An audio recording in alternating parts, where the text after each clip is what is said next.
I think it's important how you got in the nail industry because it's like so many of us. And I think we can relate to that. But what's more important is how you got started and then what you're doing now with it. And so if you could share a little bit, again, I apologize, of about how you got in the nail industry. Wonderful. I will. Well, first off, I started out by ending a landscape company with my sons, and I was looking for something for me just personally to do. And as a homeschool mom, it was important for me to end that situation and move on to something by myself.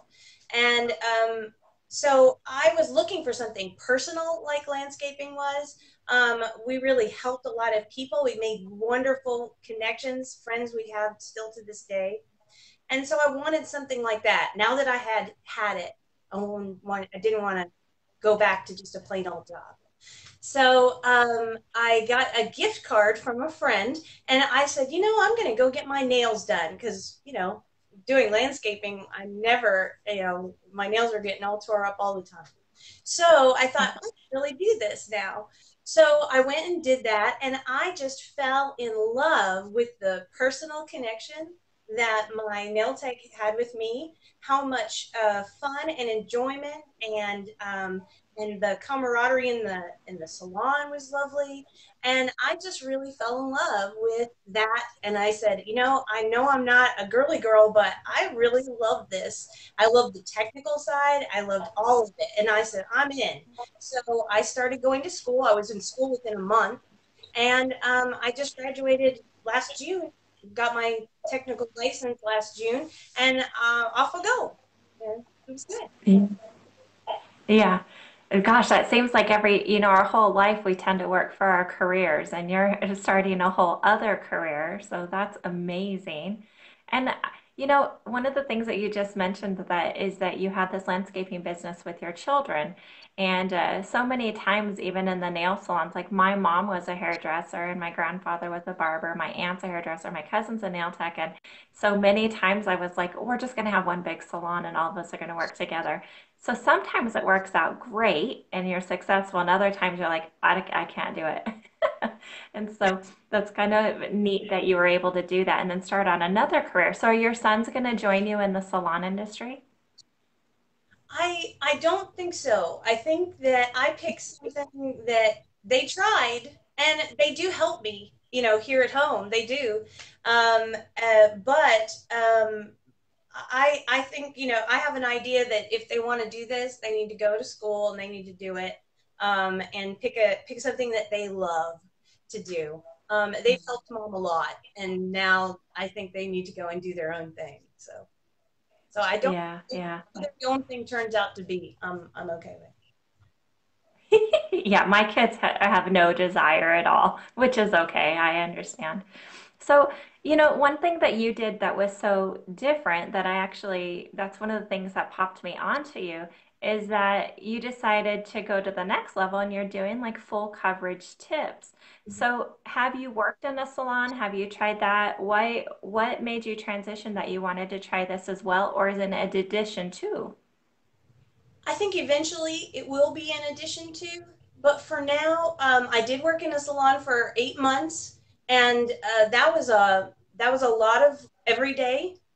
Um, that it was 7 days a week. It was 10 to 12 hours a day, and I found Wow. that my life was out of balance.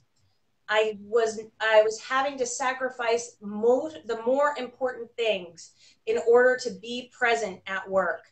And I said, this isn't really what I had in mind. What do I have in mind? So that's when you get out the pen and the paper and you say, what do I really want? What do I really need? And how am I going to get that balance? And so I tried mobile nails for a little while, and I found um, that also caused me to get out of balance. I was always working. So I thought, Yes. if I'm gonna always work, I need to be at home. But I live in a neighborhood that does not allow home-based businesses in which clients come to you. They'll allow an office, but not clients coming. So, so in that regard, I had to figure out how do I still do nails, but how do I do it without clients coming to my house? And so I'm trying to work within the system. So I started really putting a lot of effort into research, and that's when I found full cover nails. I was practicing like a crazy person all over, and so it was right there in front of me the whole time. So I've been doing that for about 8 months now, about nine, well, 9, 10. Got to do that for 6 before you really start seeing any benefit, any effort. So, and anyone who's ever interested in trying something new, you really have to be patient.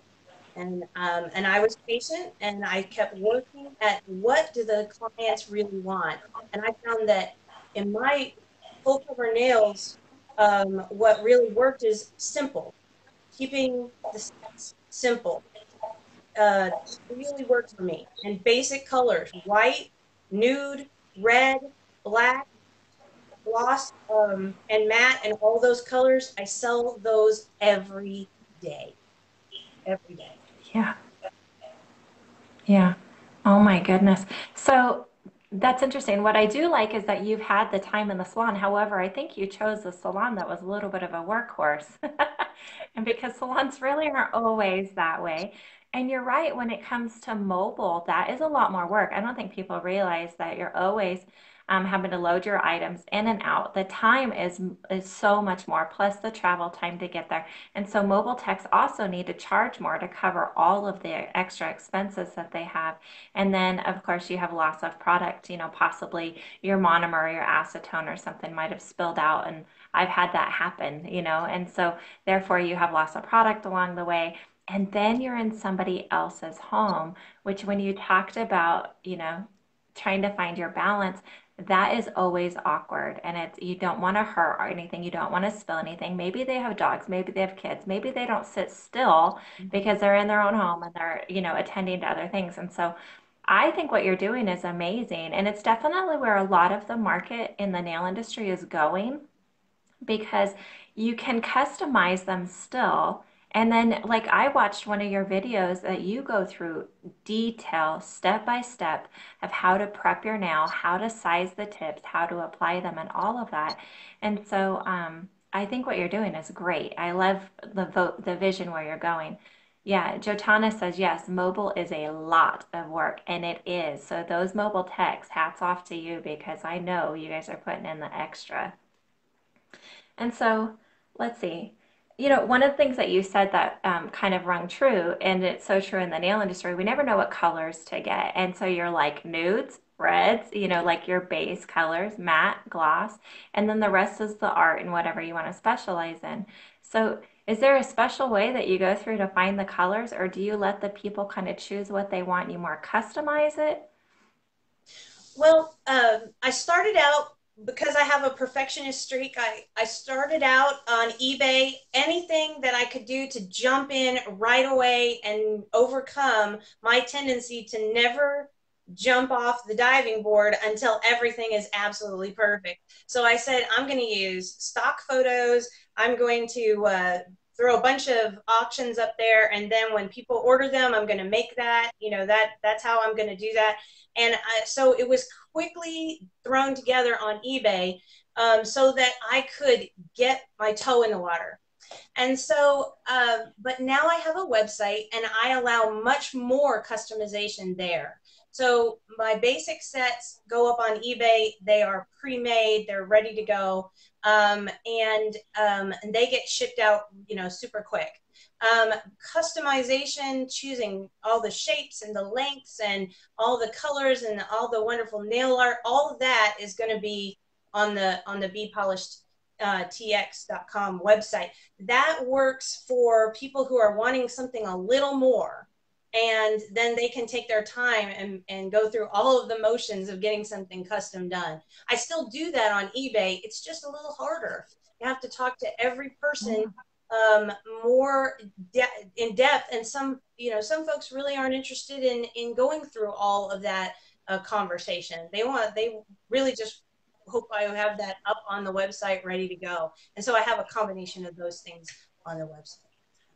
Yeah. So you've had to not only learn the nail side of it and where to purchase so that you could be profitable. But now you've had to learn this whole online marketing side of it as well. That's a whole other degree. I have I'm happy to that I used to do something similar, so it was a little bit I had a little bit of training in that. It helped me to keep going even when I got stuck because I knew, hey, I know that there's some things I don't know. I have time to figure that out. So I gave myself permission. And it looks like Mickey is saying, what prices do you start selling at? And what is a basic charge? So, what of prices I started selling at is I pretty much didn't know where to start. So I started out with what I would say what I would pay for that, which everyone in any kind of marketing industry is telling you don't insert yourself into your price points because you will end up charging too little. But I decided I needed to get I needed to find common ground. So I started probably about 17, $18 for a for the basic 20-piece set. Okay. And every time I sold one, I raised the price. Oh, Because you knew it sold. until I finally got to a place where people were writing me and complaining. Wait a second. Then I knew that I was in the zone. I was in the right place. So being willing to make mistakes, being willing to raise your prices, even though you might be a little scared to do that. I raised them a little bit, just a little teeny bit every time, and I found it came up with basic sets right about $20, and then that's with no nail art, 20 pieces, and of course there's shipping and other doodah on top of that. So Yeah, like Mickey said, which hello everybody. I know that when I'm trying to do an interview, I want to say hi Mickey, hi Rebecca, hi everybody that's on, but I'm trying to be professional. Anyways, Mickey says this is something that she's looking into as she has allergies to some of the ingredients in the nail industry. And so this would definitely be one of those ways that you could avoid like the acrylic part of it and the hard gel and all of that. So, interesting. I think that something that really got my attention was that high quality products on full cover nails is really the way to go. When you skimp on I saw someone talking about dollar stores. Well, and that's an airbrushed paint that is on the nail, and it's the nails are very very thin. So the quality, just like in the salon, the quality needs to be there as well. And you have to look at it from that point of view as the dollar store is not your competition because the dollar store, Mhm. no one is who buys at a dollar store is going to buy from you. These are people who want the look of a hand painted, hand polished, quality salon look. That's what they're after, and they are willing to pay more, and they're willing to want to talk about customization, and they have a little bit of the lingo down. They are interested in that, and those are your customers. People who are DIYers or anything like that, those people they are terrific. They will buy from you, but sooner or later they will start doing it themselves. So you want to keep in mind that really who you're looking for is people who don't have time to go to the salon, people who have a big event coming up, and actually, I tell people who have run salons, put these nails in your salon, and then you put them and you sell them. Give those folks an option. Then they come back to you to have it removed, and you put their nails back the way that they had them before for that special event. They will love you for it. They will love you for solving their problem. Yeah, that's kind of interesting that Mickey just brought that up. So I just went to the dollar store a few days ago, actually, and I bought just their basic package.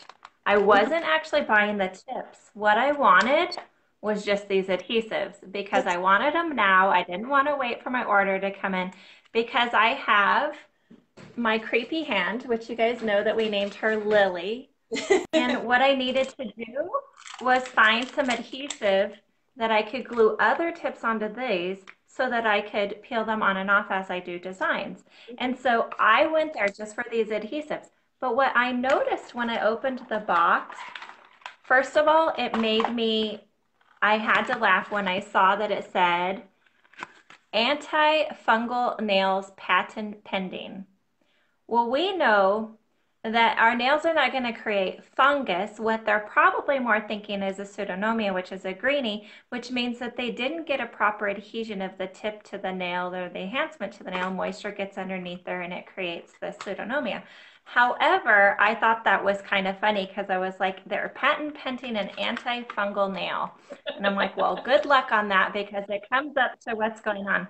So, anyways, I had opened these nail tips. Now, I have very average, I have long fingers, but I have average nail sizes.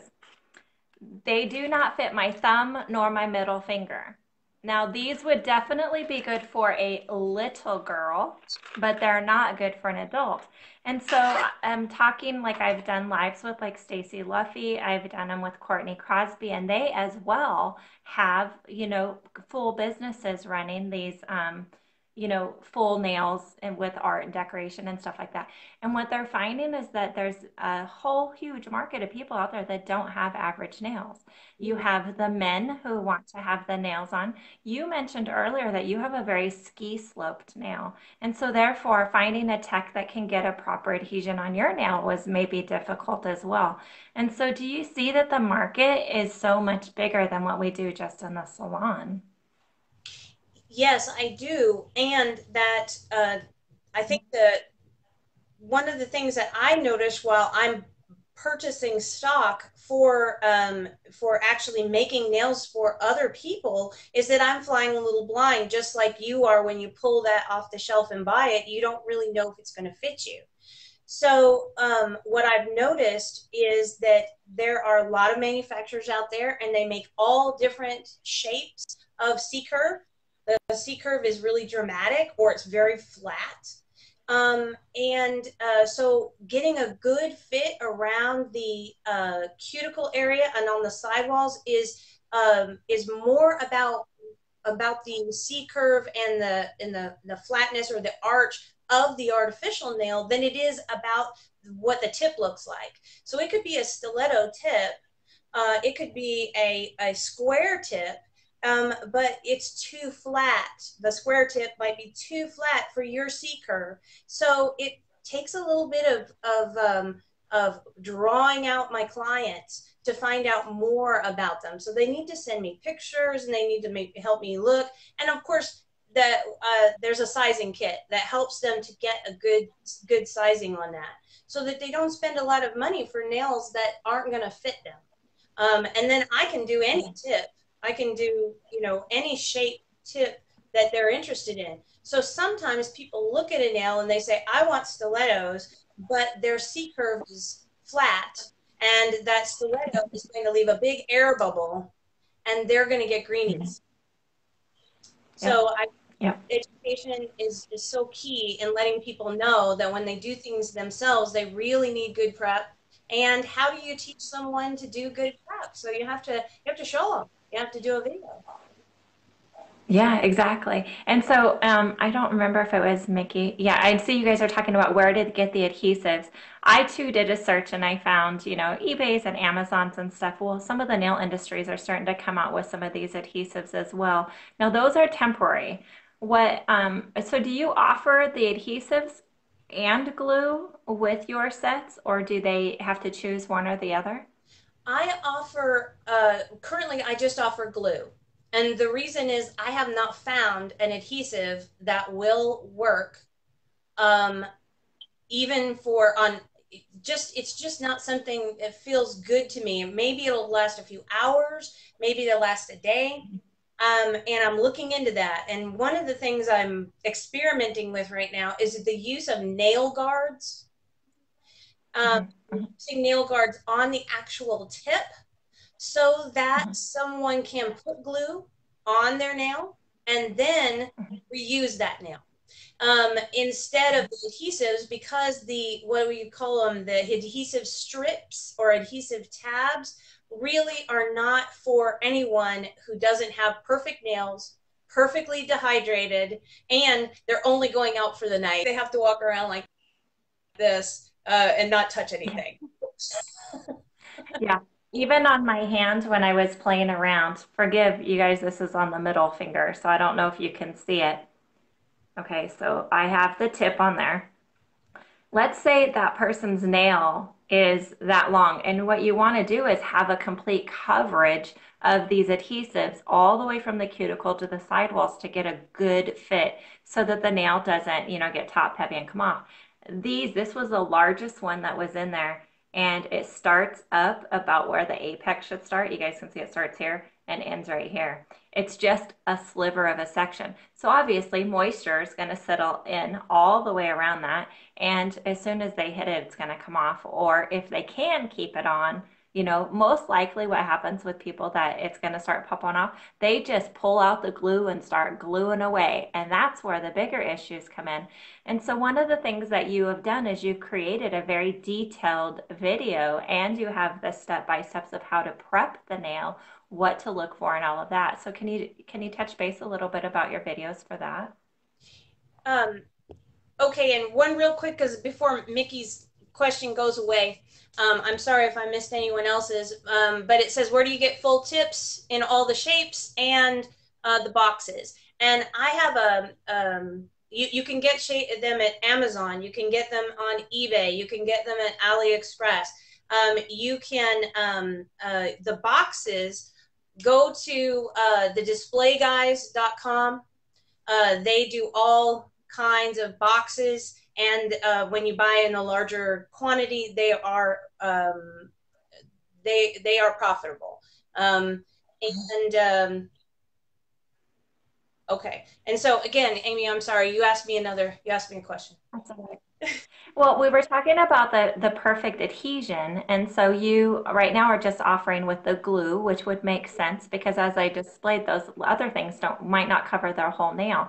And so, how with your videos and stuff like that, can you touch base a little bit more about, you know, I think what you did was amazing on your videos. I can see where they can be fine-tuned for each person, but anyways, touch base about your videos. Okay, so I do a prep video simply because I thought you can talk about it, but it really doesn't make sense until you see it. And that's how I learn, by looking, by watching. So I thought, okay, I'm going to make a video. And I'll talk about getting the nail dehydrated, getting the nail etched, and getting the proper size.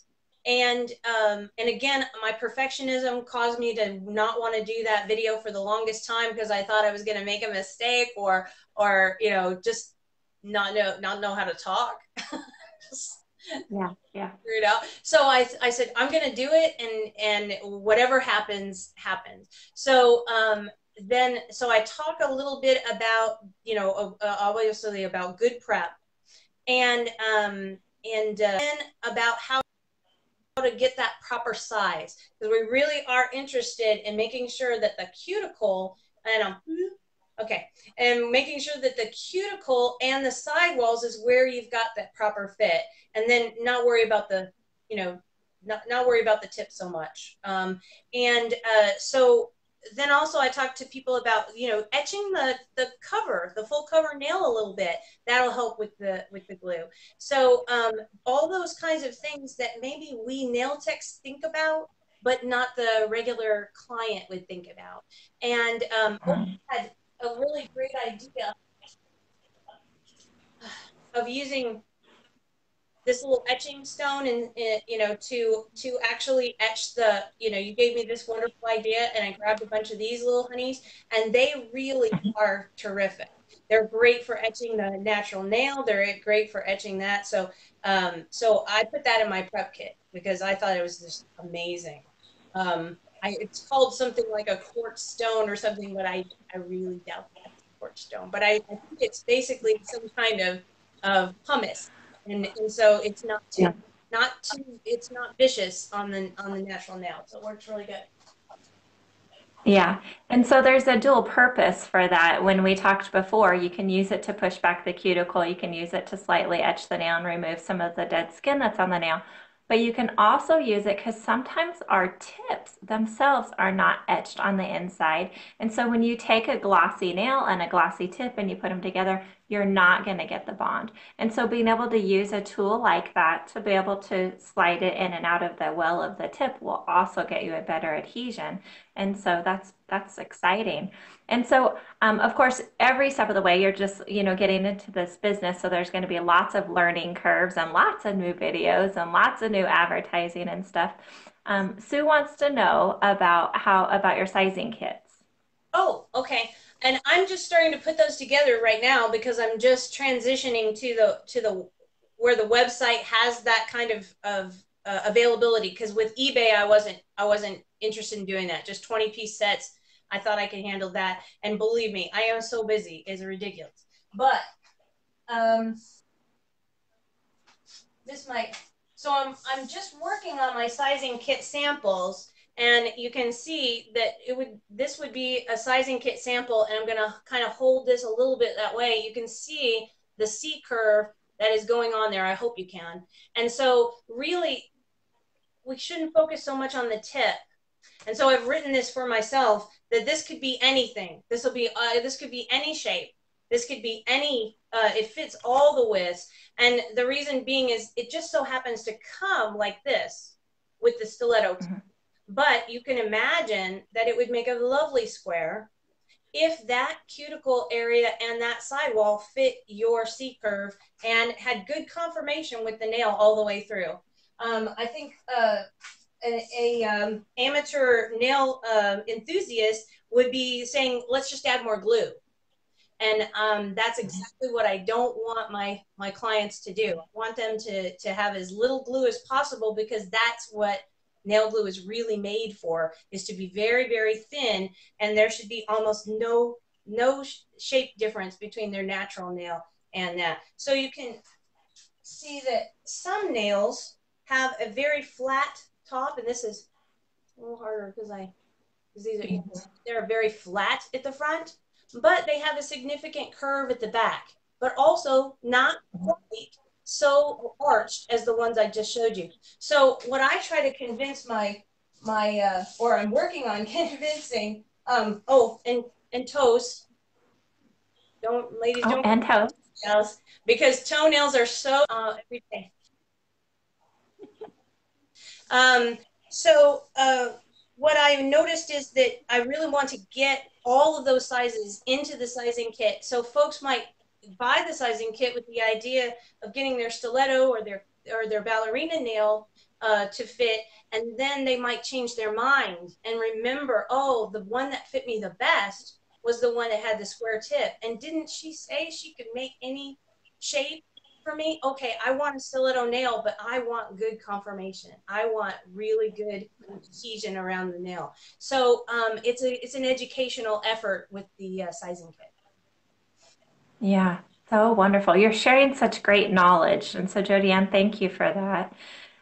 Sue, I don't remember the name of that tool. One of the first times I saw it, I know Gelish has one that you have removable ends. And so therefore, for sanitation, you would do it, you remove the end and you put on a new piece. And so there's many different companies offering these, but I don't know that there's a universal name for them.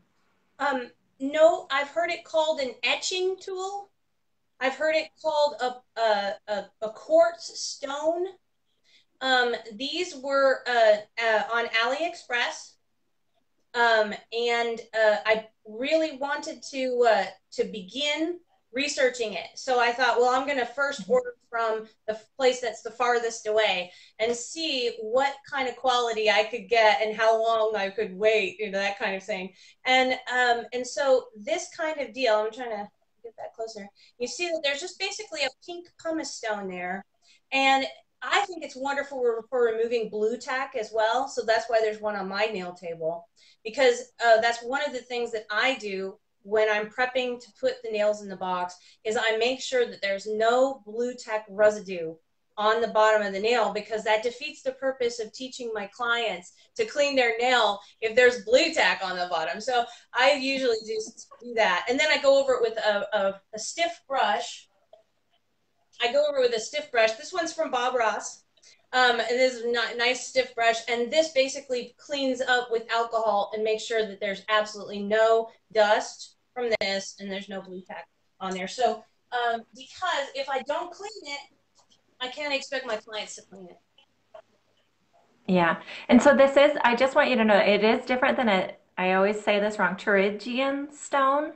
That is a little bit, I mean, it's also for the nail. This is a little bit more of like an actual file on the nail tip. It's not just the like the pumice or the stone part of it. So no, Right. there is a little bit of difference with that. Yeah. I was Absolutely wonderful.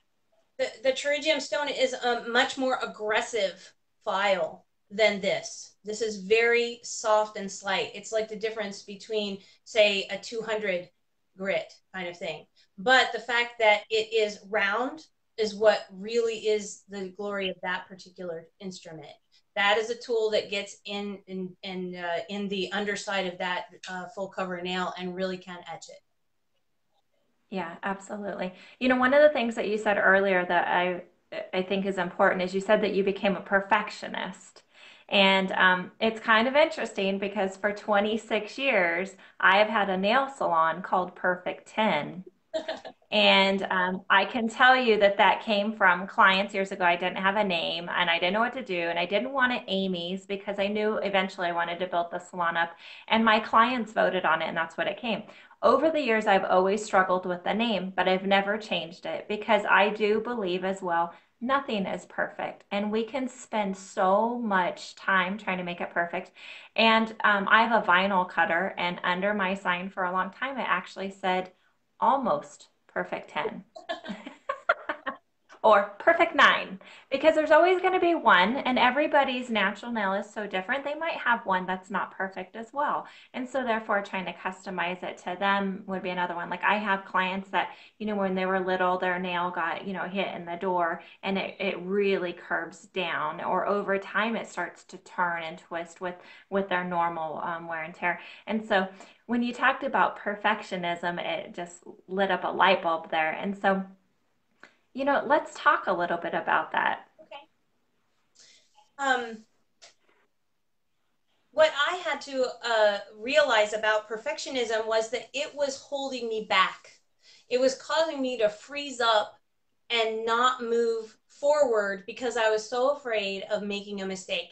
Oh, there's Janice. Janice and I went to school together. Hi, Janice. Um, and so what I noticed is that it was an attitude that can both help you and it can both hurt you. So the idea is perfection is the goal, but just understanding in the back of my mind that it's not going to get perfect. Perfection is unattainable, but that's what I'm still working for. I want it to be better. I just want it to be better, but it won't get better unless I do the work. So Mhm. putting that kind of, I try to keep moving forward and come up with different ways. And one of the ways is kind of a jump right in attitude that says, hey, it may not be perfect, but I'm not going to worry about that. I'm going to worry about the practical things that I have to do to get better. Or to get out there, or to whatever it is that I'm having a problem I'm stumbling on. And also, I find that something that really was like a tuning fork for me is that staying curious, wanting to try things, experimenting. You talked about it in some videos that you did this week about playing.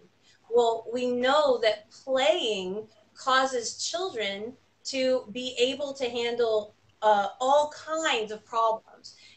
So, not underestimating the power of play. So, when I get to weird perfectionist leanings, I grab something that I'm just gonna play around, and that gets me over it, gets me into what I really need to do, which is that mindset. And you were talking a little bit about confidence and where that confidence comes from. Could you say what you said to me earlier? Yeah, we were talking about perfectionism. And I'm like, you know, that's something that so many times we struggle with because whether we call it our OCD ways or we call it like it's never going to be right, it breaks our confidence. But our clients see it so differently. They might not see the little bit of flaws and they say, thank you so much. Absolutely love these nails. And our confidence is telling us, I didn't make these perfect. I could have changed this. Like Mickey said, the point, like the pencil finger's a little bit odd, that one nail makes it look different, or, whatever we are, the flaws that we see, our clients don't see. So when they compliment us, we need to push that part of us away and absorb the compliment. They liked it. They're telling us that. And when they choose to come back to us and use us as their tech, whether it's for, box sets or whether it's for in salon or whatever, that compliment, they still believe in you. They still believe that you're the best for their time, for their investment.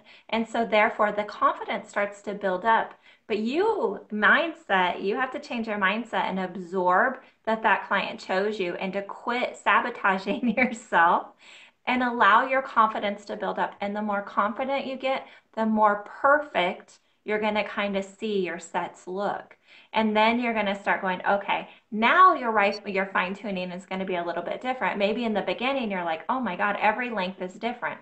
Well, the next time somebody comes in, you're going to guarantee that every length is the same, right? Because the playing, you're going to every time perfect it a little bit more and allow what we call our OCD ways to kick in. Allow it to work for us that way. But when they kick in overdrive, and they start sabotaging, and we look at work and you post online, you're like, constructive criticism, please help me, and we looking at these nails going, they're fabulous, like, what is wrong with these, what would you change? And they're like, everything. Well, that's your mindset. Okay, so you need to know that sometimes we are sabotaging ourselves. There are no perfect 10 sets of nails. There never will be a perfect 10 set of nails, even if you buy them in a prefabbed kit. They're all, one of them is going to have some sort of flaw, and that's okay. We're not perfect. And thank goodness we're not, because if we were all perfect, we would not be growing. We would not be unique, and we wouldn't be as an individual as we are. So thank goodness we all have flaws, and that's just real life. And so we have to change our mindset on that as well. Wonderful. Wonderful.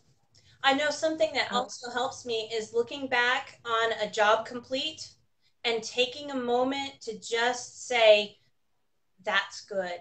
That's wonderful. Finding something that you like about it, because we then, if not, our life is just a line of tasks. And if we don't take a breath and look back and say, that was good, then we never compliment ourselves. And that was mind blowing for me when it was suggested to me, and I thought, I really, that is the most amazing thing you can do for yourself, is after a job is done, look at it and find the good in it and say that was good, and then yes.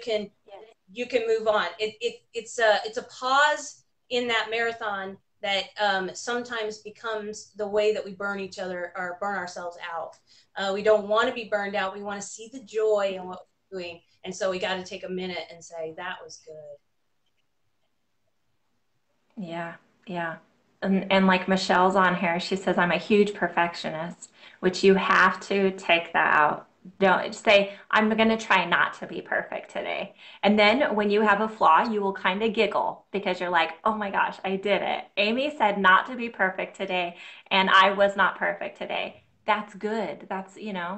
And the sets that you've done, you feel like you messed up, are the sets that people like the most. Exactly that. Sometimes we have to stop and listen to what they tell us, because sometimes we start sabotaging, or maybe it's already been an hour and a half and we told them it would be an hour. I mean, there's so many factors that start, the pressure point in there.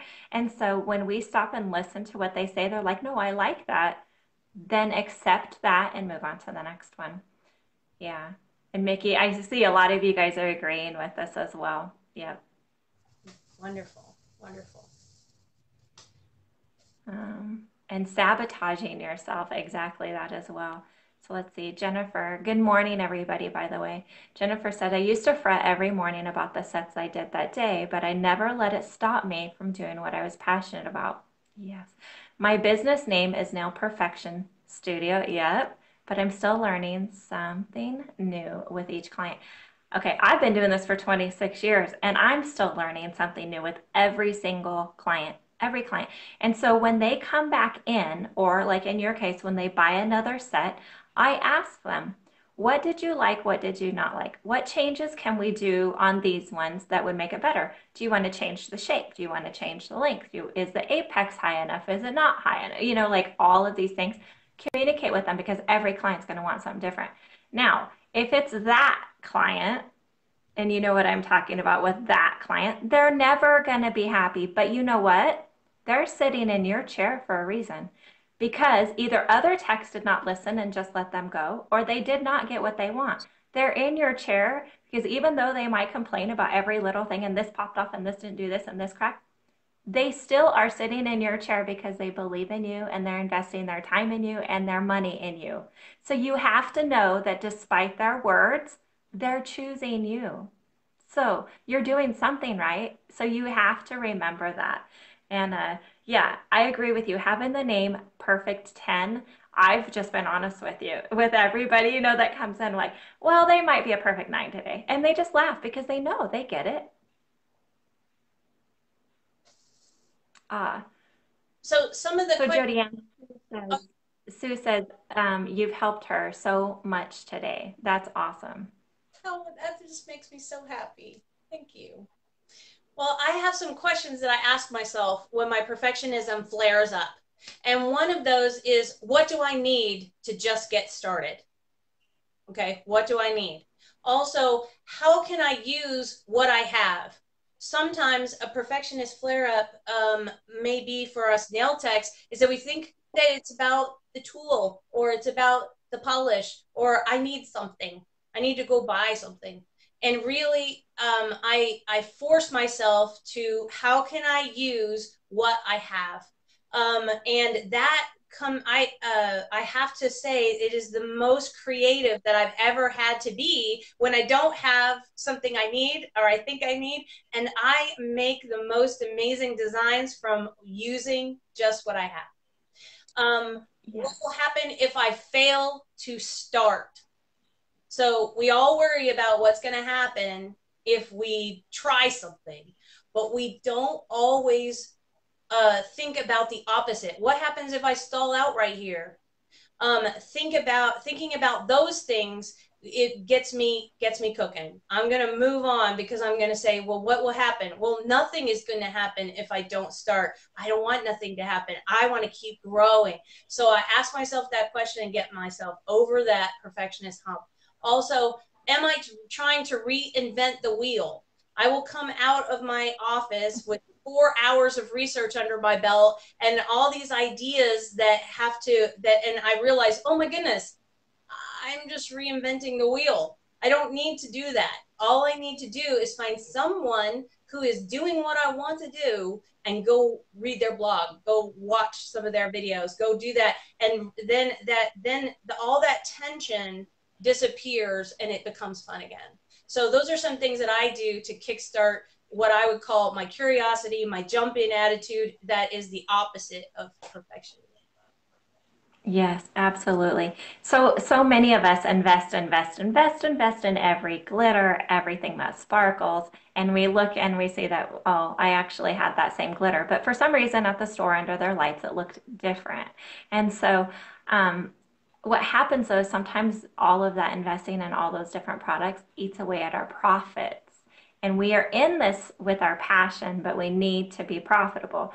I have a workshop coming up actually, I don't know, in a few weeks or so called Keeping Profits in Your Pockets. And it goes into great detail about that. But part of it to keep you from getting burned out is I teach you how to put a little bit of a budget. I don't care if it's $5 a month or if you can, do more. But every month you are allowed to buy something and more than just product because your product costs are there. You're going to have to do that. It's something extra. Sometimes it can be one little thing. Like some people, it might be, I don't know, like Tess Walters just sent this to me and I haven't even used it yet.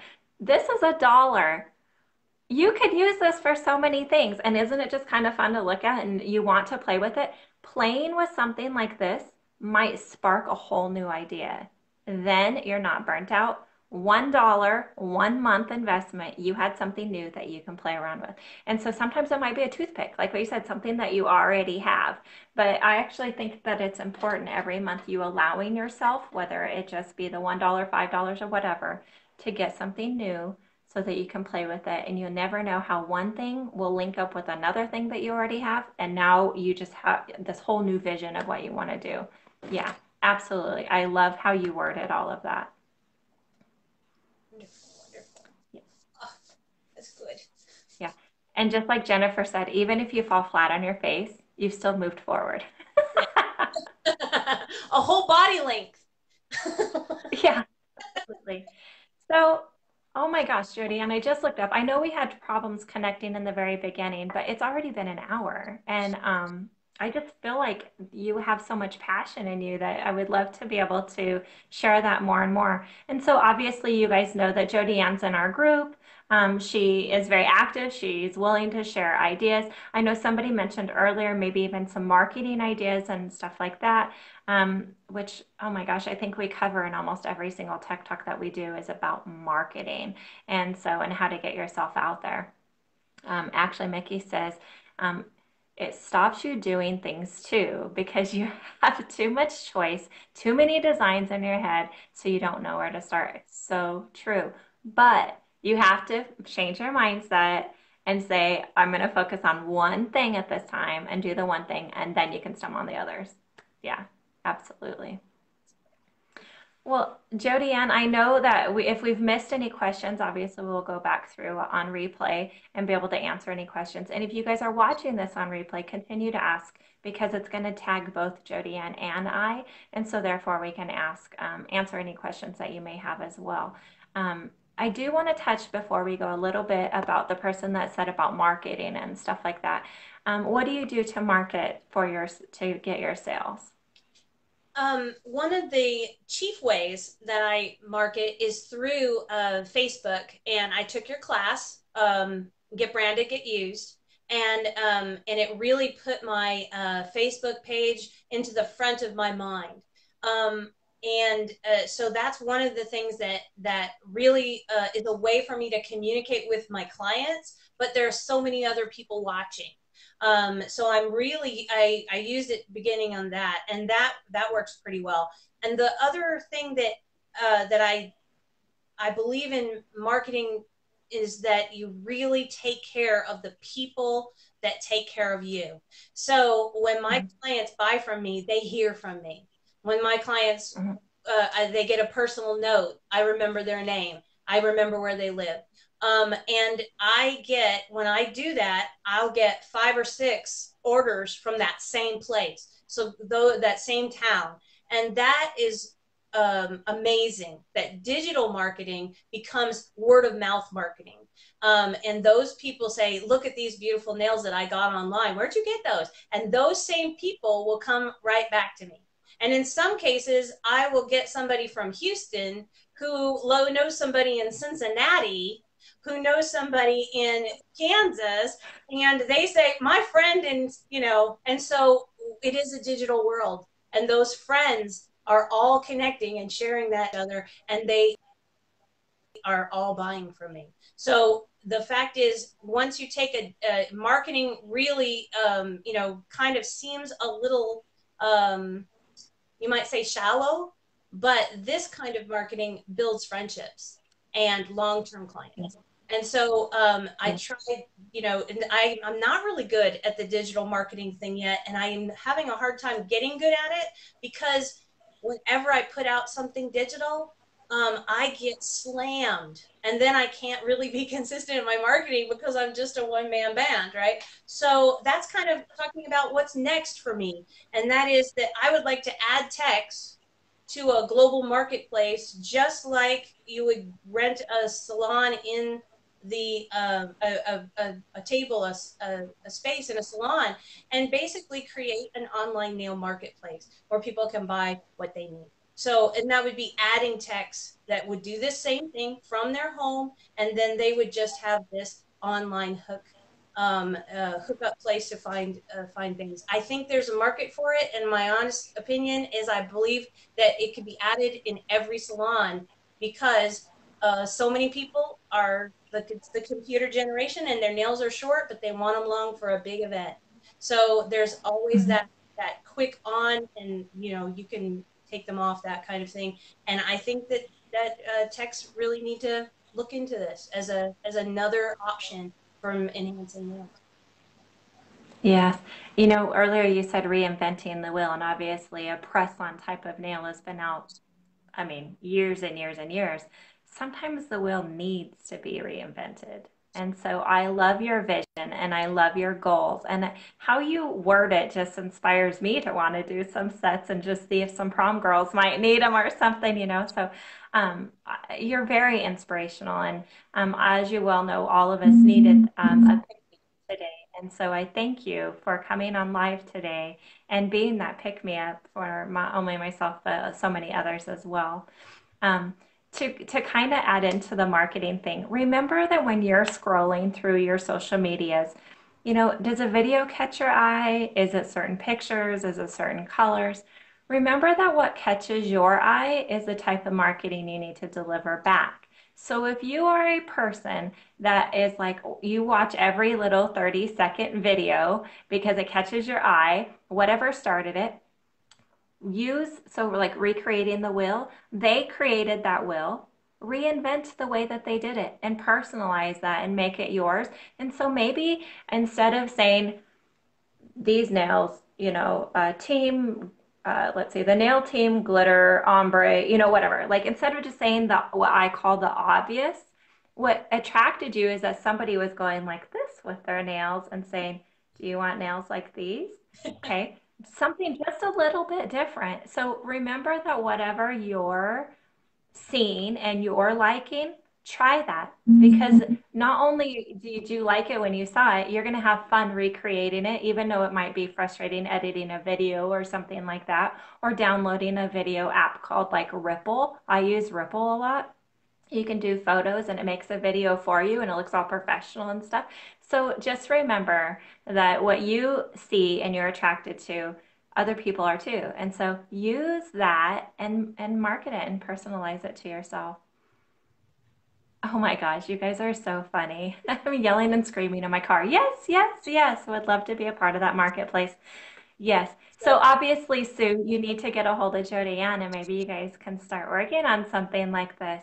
And then just always remember there's lots of other people in the industry. I know I've gone live, like I said earlier before, with Courtney Crosby, Stacy Liffey. There's a lot of nail techs out there that have been super successful at doing what you're doing. And I love what you're doing. And you can tell that you're passionate about it. You can feel it and hear it when you speak. And so congratulations to you and continue on this journey and I look forward to like touching base with you even a year from now and saying where are you now, what are your goals today? me too. Me too. Thank you so much for inviting me.